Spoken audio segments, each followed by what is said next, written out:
Doma Sports Talk Worldwide with some news from the world of boxing. So y'all know what time it is. You ain't in a rush to get concussed. Now this is best card in history week. You know what I'm saying? It's all kind of fights about to pop off on the 22nd of February. Let's just go and just go on into it. Talk about it all week. Different fights. You can talk about 4 or 5 of these different fights and make y'all videos and everything you're gonna do to them, because there's a lot of stuff gonna go down. It's a lot of big fights, and the headliner is an undisputed fight between two of the baddest dudes, both of them top 10 pound for pound, and Artur Beterbiev and Dmitry Bivol. But some of us are probably even more, think about that fight right there by itself. But there's some of us are more hyped about other fights that's gonna happen, right? We roll with Joe, right? We want to see the Joseph Parker Daniel Dubois fight, right? Hey, let's not try to act like we don't care about Agit Kabayal and Sheila Shane, because Agit Kabayal coming off of beating Frank Sanchez and that Makhmadov dude, the one who looked like he was a Sasquatch. Well, not as much as Valuev, but he looked a little bit like Sasquatch's little brother. Mean dude. Was coming forward, and Kabayal took him out, and then took out Sanchez too.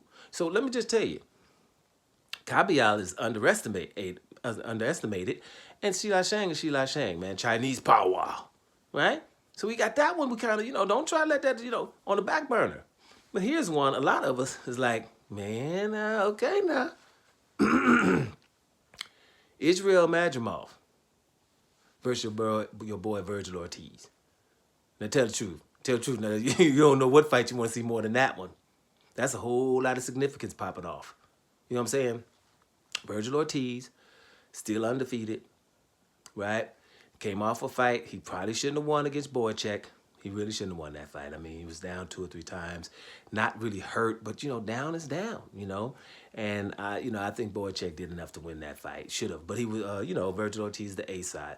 And you're going to have some fights like that every now and then. A gift here or a fight you shouldn't have won. Most people, if your name ain't Terrence Crawford or Floyd Mayweather, you win them fights, right? They ain't got no close fights, right? But everybody, you're going to have those days where somebody kind of like has your number. You have this opponent that's like you run through other opponents, but this opponent got your number. That's just sport. That ain't got nothing to do with boxing. That's every sport. You'd be like, damn, why we can beat all these other teams, but this team just give us, and they ain't got no all-stars on it, but they give us trouble. It's the way it is. And that was his Boychek. So Vergil Ortiz, he not too long ago, he had a 100% knockout ratio. But now it's not that way. Boychek really gave him a good fight, and he barely won it. Now, but he's still Vergil Ortiz. All right, that's what's up. Now, Israel Madrimov was in a close fight against Terrence Crawford, right? Now, let the Fox News of Boxing and American News tell you, Madrimov beat Terrence Crawford. That's what they try to act. He beat Terrence Crawford. Now, here's something that's courageous that just happened. Vergil Ortiz is over there giving interviews for IFL TV over there in Saudi Arabia. IFL TV is from London, right? And he's giving an interview. Interviewer tried to tell him, what did you think about the Terrence Crawford, Madrimov fight? Madrimov could have won that one. Do you guys know what Vergil Ortiz said? Make sure you remember what I'm about to tell you. I'm probably going to put the link in the description. Remember what I'm about to say Vergil Ortiz said about Terrence Crawford versus Israel Madrimov. Made it simple. Terrence Crawford won that fight, and it wasn't really competitive. And he corrected, said, well, it was maybe competitive, but Terrence Crawford won that fight. There's no doubt, right? And it really isn't. Terrence Crawford won that fight. He just didn't dominate him and knock out all the fighters like he had done all the welterweight fighters. Now, I've seen articles acting like Terrence Crawford been in a whole lot of close fights. Now, here's what the deal is with American media. You could twist the Terrence Crawford fight and make it like, he almost lost to Madrimov. And try to make it sound like, all of a sudden he's nothing. Or you could go with, that's his 4th weight division, and he fights one of the baddest dudes there, and he's in a competitive fight because he should be. Or you could say Madrimov is normally more aggressive. Why isn't he today? You know, you can go with that. That's had something to do with Terrence Crawford. You know what I'm saying? Madrimov normally outboxes everybody and has more power than everybody and moves better than everybody. But today he isn't. I wonder why that is. Damn, he's so much bigger than Terrence Crawford. Why is he so tentative today? You could, but you just won't. You know why? Because you're American and you can't help yourself. That's why. Because it doesn't sell to say something good about a brother.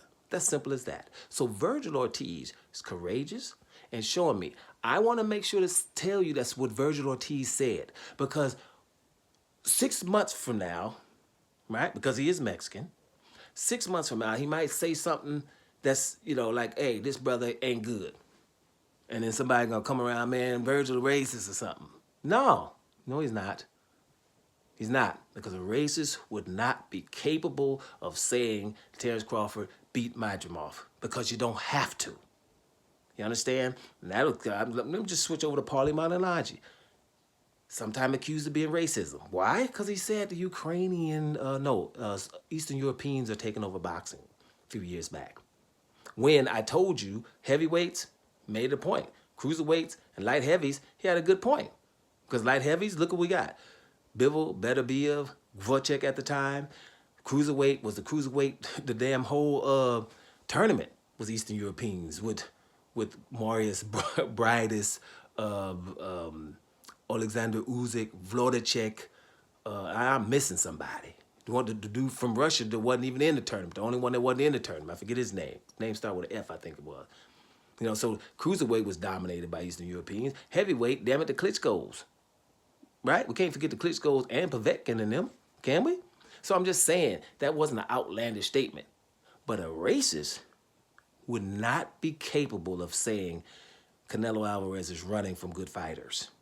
He's not capable of saying that Demetrius Andrade is one of the biggest tragedies in boxing because we let Canelo and others, and Gennady Golovkin, run from him. Racists cannot say that. Physically can't say that.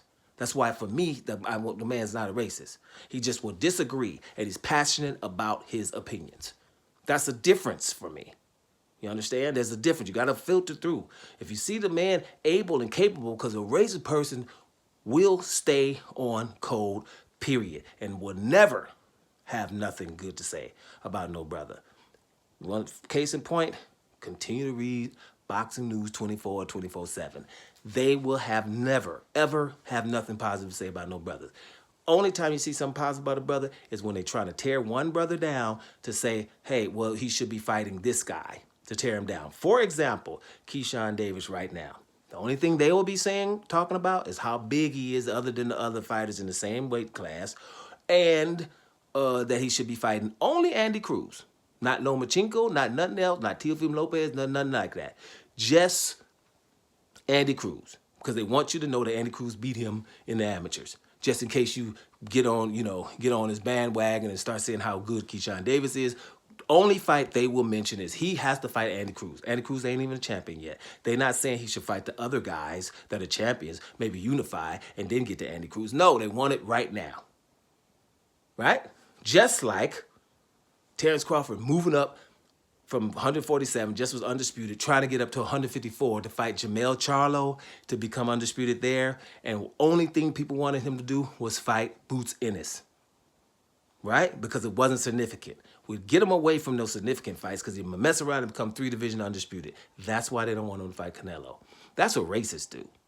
You see what I'm saying? So Vergil Ortiz, much props. I wish I knew how to say it in Spanish. You know, muy bueno, right? Or something. Much props for being courageous and just saying what the truth is. Terrence Crawford beat Madrimov. Period. It was pretty close, but not that close enough that we started talking about Terrence Crawford didn't look good in the fight. I thought he did, because Madrimov is all that in a bag of chips. Vergil Ortiz will show us how good Madrimov is. Let's see what happens in that fight. That's the one to watch.